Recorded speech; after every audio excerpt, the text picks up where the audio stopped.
Salut à tous, c'est King Green. Aujourd'hui, on se retrouve pour une nouvelle vidéo sur le Let's Play OSM, Online Soccer Manager.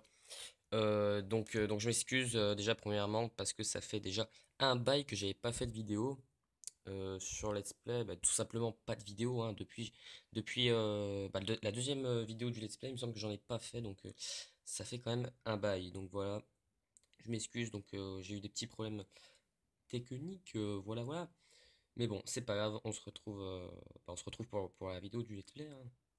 Donc voilà, étant donné que ça fait longtemps que j'ai pas fait de vidéo dessus, je vais vous présenter les résultats que j'ai fait, le classement et donc le classement des buteurs, le classement des passeurs, tout ça. Mais du coup, je vous ferai pas la présentation de ma tactique, tout ça, étant donné que je l'ai fait dans ma première vidéo sur le Let's Play. Donc voilà. Et alors, voyons voir. Donc déjà, je vais vous présenter donc mes résultats vite fait. Donc depuis le début de la saison. Donc là, vous pouvez voir rapidement donc 1-1, 0-1, 0-0, etc. Donc on s'était arrêté, il me semble, au match contre Chievo Vérone. Donc voilà. Donc bon, c'est vrai qu'il s'est passé beaucoup de matchs, hein, donc je vous ferai pas tous en détail. Mais juste, je vous présente rapidement ce qui s'est passé. Donc, il faut savoir que depuis Chievo Vérone, j'ai fait un championnat plutôt mitigé, on va dire, hein, pour une équipe comme la Fiorentina. J'ai fait quelques défaites et contre des équipes parfois assez faibles, donc c'est assez contraignant pour moi au classement. Donc là, comme vous pouvez le voir, attendez, ma première défaite remonte à quand j'ai joué contre l'Inter, donc j'ai perdu 3-0, ma première défaite contre l'Inter. Ensuite, contre le Napoli, donc deux grosses équipes, donc jusque-là, pas de gros regrets, même si j'aurais pu tenir tête, on va dire, et tenter le match nul. Et voilà, Atalanta, une défaite 2-1. Une défaite qui m'a fait plomber au classement. Il faut savoir que 3 points, c'est 3 points de gâchés quoi, contre Atalanta que j'aurais pu clairement prendre très facilement. Une mauvaise tactique de ma part, je pense, à cause du fait que j'ai laissé la tactique en jouer long. Et vu que jouer long, c'est une tactique plutôt réservée contre les équipes plus fortes comme la Juve ou le l'AC Milan, l'Inter, voilà. Et bah, du coup, bah, voilà, j'ai fait la gaffe. J'ai fait la gaffe. Bon, après, vous pouvez voir que bon, j'ai fait pas mal de victoires, quelques nuls. Donc ça passe. Victoire 3 aussi contre Alligator. Donc j'étais assez satisfait. Mais bon, faut savoir que j'avais dopé mes joueurs. Et oui, j'avais dopé mes joueurs avant le match. Comme vous pouvez le voir, donc à côté. Attendez, je vais revenir au calendrier. Attention. Hop, voilà. Donc comme vous pouvez le voir, à côté de mon 3 il a une espèce de tente là. Je sais pas si vous voyez bien. Et ben en fait c'est parce que j'ai entraîné mes joueurs. Donc avant j'ai fait un stage d'entraînement. Et c'est ça qui a permis à motiver mes joueurs justement. Et tout simplement à avoir des performances plus fortes pour ce match. Et c'est en partie pour ça que j'ai gagné, c'est en partie grâce à ça. Donc voilà. Ensuite, nul contre Bologne, Sampdoria victoire. 6-0, victoire contre le Torino, donc j'étais assez satisfait quand même. Attendez, il me semble que Kalinic avait fait un triplé, je me rappelle plus. On va revoir ça. Si le monsieur veut bien se bouger un petit peu. Sinon on passera, c'est pas bien grave, voilà. Donc, alors attendez, Kalinic. Oui, voilà. Triplé de Kalinic, donc ce jour-là. Et depuis, c'était un de mes meilleurs buteurs, Kalinic. Il doit en être à 10 buts, ou je sais plus, oui, une dizaine de buts. Déjà depuis le début du championnat, étant donné qu'on a fait 21 journées, c'est pas mal. 21 journées, dont 2 journées de coupe.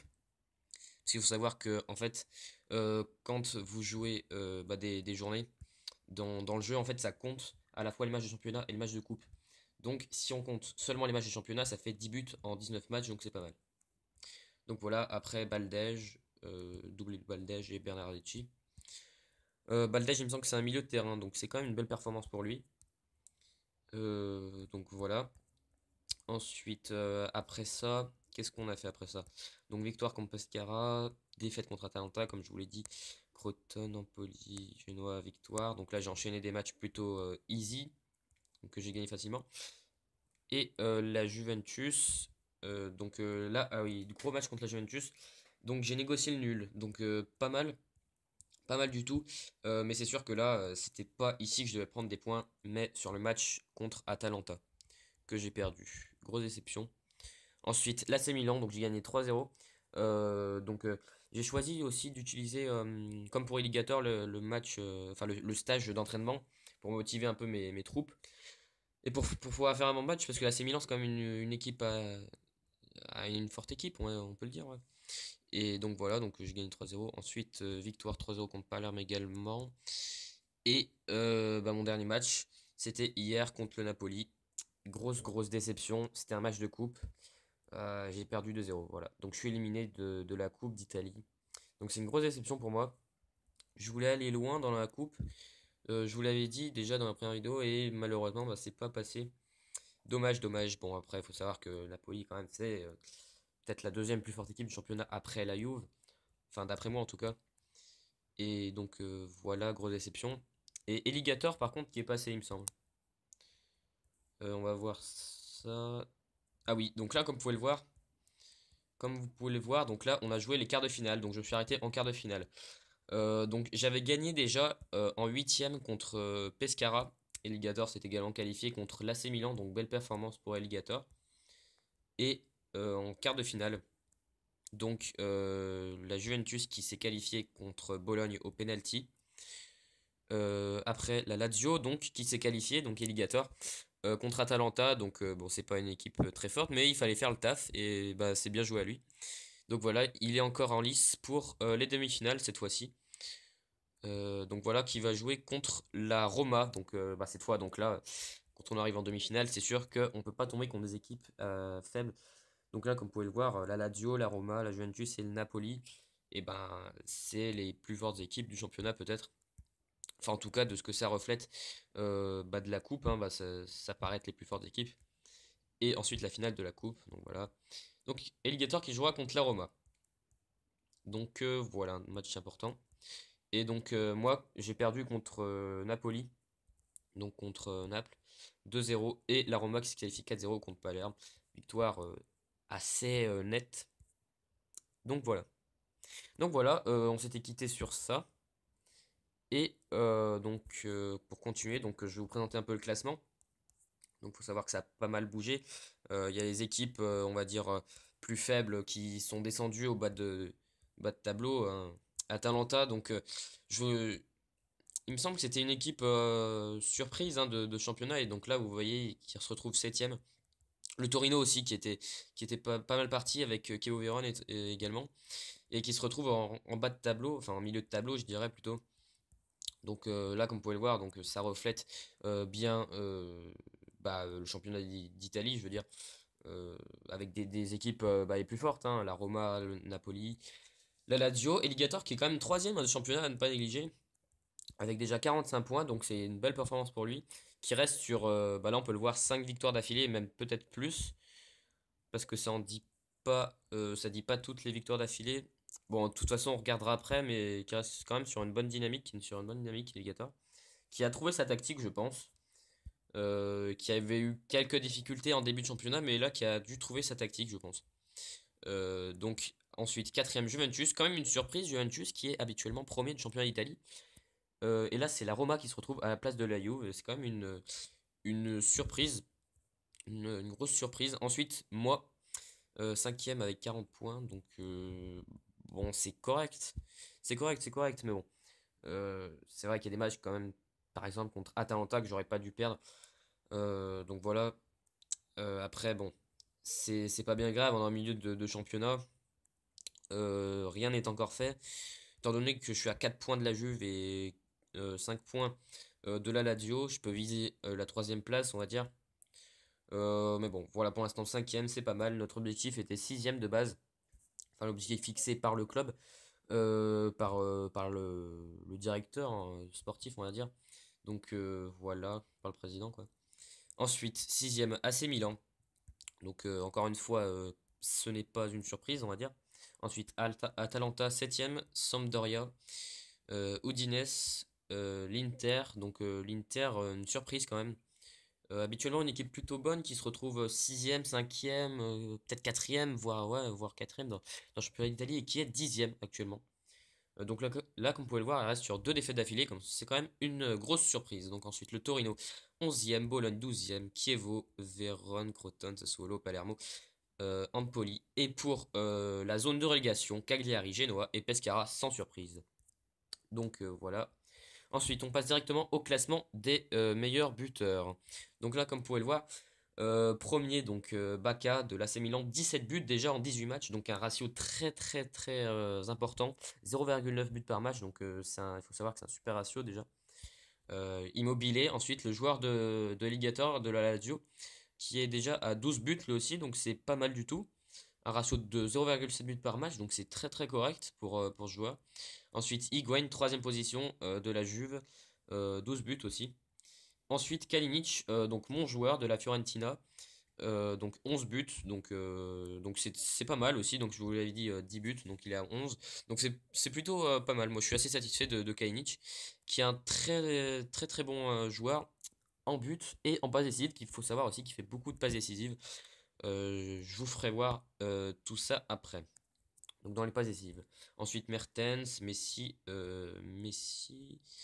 Perottin, Signé, Dzeko, Mandzukic. Donc voilà, pas de surprise, hein, que des buteurs assez connus. Jusqu'à Bernardeschi, donc 16e, donc un de mes joueurs aussi qui a 6 buts. Donc assez correct également. Et Baldé, un joueur de Ligator, encore une fois, à 6 buts. Et Biglia, 6 buts aussi. Donc faut savoir que la Lazio, pour l'instant, qui est pas mal parti en niveau but également. Qui a un bon goal average, il me semble. Donc on verra ça après. Ensuite, donc les passes décisives. Donc Dybala, premier, avec 10 passes décisives. Et attendez, on va revoir en classement des buteurs. Si il est dans le classement. Non, il n'y est pas. Mais bon, c'est quand même pas mal qu'il soit dans le classement des passeurs décisifs. C'est quand même un très très bon joueur. Ensuite, Callejon, donc 8. Et Balero, donc 7 passes décisives, un de mes joueurs également. Donc grosse satisfaction. Mon capitaine. Ensuite, Kalinic, encore une fois, qu'on retrouve, comme je vous l'avais dit, qui a 6 passes décisives, donc c'est très très correct, étant donné qu'il a fait déjà 11 buts. Du coup, il est à 17 contributions. Donc attendez, je vais vous faire voir les contributions. Donc voilà, c'est le total. En fait, les contributions, faut savoir que c'est un classement qui prend le total de vos buts et de vos passes décisives et qui les additionne pour faire un total. Donc Kalinic qui a 17 de contribution, donc c'est très très correct. Il faut savoir que c'est très très correct, hein, étant donné que Baka est à 18, donc il est deuxième, donc il le suit de très près, avec Dybala troisième à 17 également, Higuain 15, Messi 13, et il me semble qu'il y a un joueur de la Lazio aussi, délégateur. Ah oui, voilà. Immobilier, donc qui a 12 buts et une passe décisive, donc qui a 13, donc qui est très correct aussi. Il y a un autre joueur ou pas? Oui, Biglia, 6 buts, 6 passes décisives pour Alligator, donc voilà. Voilà, voilà. Je reviens aux passes décisives, donc je regardais juste s'il n'y avait pas un autre joueur, voilà. Ilicic, donc 4 passes décisives. Baldej, un de mes joueurs également, 4 passes décisives. Donc dans les meilleures notes, Higuain, donc premier avec 8,2. Ensuite Messi 8,2, Dybala, Pjanic, Salah, Mandzukic, Bonucci, Mertens, Milik, etc. Baldé et Biglia, donc qui sont à 7,6, des deux joueurs de Ligator de la Lazio. Donc voilà. Ensuite Milinkovic, Savic, donc un joueur également de Ligator. Et Kalinic à 7,4, donc mon joueur. Mon buteur, voilà. Donc voilà, je vous en parlais tout à l'heure. Donc dans les séries de victoires, donc Napoli est premier avec 15 victoires. C'est vraiment, vraiment bah, ouf. C'est ouf parce que 15 matchs sans défaite. Donc là, comme vous pouvez le voir, à côté des victoires, il y a le nombre de matchs sans défaite, bah 15. Donc bah 0 défaite. Donc c'est vraiment, vraiment très fort. Ensuite, il y a la Lazio en deuxième. Donc 8 victoires d'affilée, donc très très très correct pour Egata. Excusez-moi, je suis tombé sur la Roma. Attendez, je vais rebasculer sur le classement. Alors attendez, meilleure note, vers effectif, série. Voilà. Donc ensuite la Roma 7ème, Atalanta. Atalanta 4ème, Fiorentina, donc moi, 5ème, bon avec 2 victoires, donc voilà, pas ouf, hein, comme vous pouvez le voir. En fait, j'ai jamais été très régulier, donc là, comme vous pouvez le voir, il faut savoir que j'ai mes victoires, en fait, je les ai jamais faites toutes d'affilée, en fait. En fait, entre mes victoires, j'ai tout le temps fait une défaite ou un match nul, donc voilà, ce qui a perturbé un peu ma lancée dans le championnat. Donc voilà. Ensuite, bon, valeur d'effectif, pas très important. But, je peux vous le montrer dans le classement. Donc, hein, comme vous pouvez le voir. Donc, après les points, donc vous pouvez voir qu'il y a BP et BC, donc ce qui correspond à but pour et but concédé, ou but pris. Enfin, non, plutôt but pour, je dirais. Donc là, comme vous pouvez le voir, Alligator qui a 37-9, donc 37 buts marqués en gros, et 9 buts concédés, donc 9 buts pris par Alligator. Donc ce qui est très très fort déjà. Et moi, donc 36-12. 36-12, donc c'est pas mal non plus. Voilà, donc voilà. Et donc, je pense qu'il n'y a pas grand-chose à vous dire d'autre. Peut-être hormis le calendrier. Donc, je vais juste vous représenter un peu le calendrier pour les matchs à venir. Donc là, comme vous pouvez le voir, après le Napoli, j'enchaîne directement avec la Roma. Donc, gros match également. Donc, j'ai prévu pour ce match une tactique en jouer long. J'aurais pu mettre aussi frapper de loin, mais bon, jouer long, je pense que c'est une bonne tactique pour les équipes à fort potentiel, comme la Roma. Ensuite, Sassuolo, donc là, à partir de ce match, je vais repartir sur une compo assez classique que je fais en 4-4-2 losange, avec un style de jeu offensif, évidemment. Voilà, et de possession. Contre Udinese, pareil, Cagliari, pareil, et Chievo Vérone, de même. Donc voilà pour les 5 prochains matchs à venir. Donc ça sera une bonne tactique, je pense, de prévu pour ces 5 équipes-là. Donc voilà, j'espère que cette vidéo vous aura plu. Je m'excuse encore pour l'attente. Et bah écoutez, on se retrouve pour une prochaine vidéo sur le Let's Play OSM, voire sur une autre vidéo de tout type de jeu. Ciao tout le monde.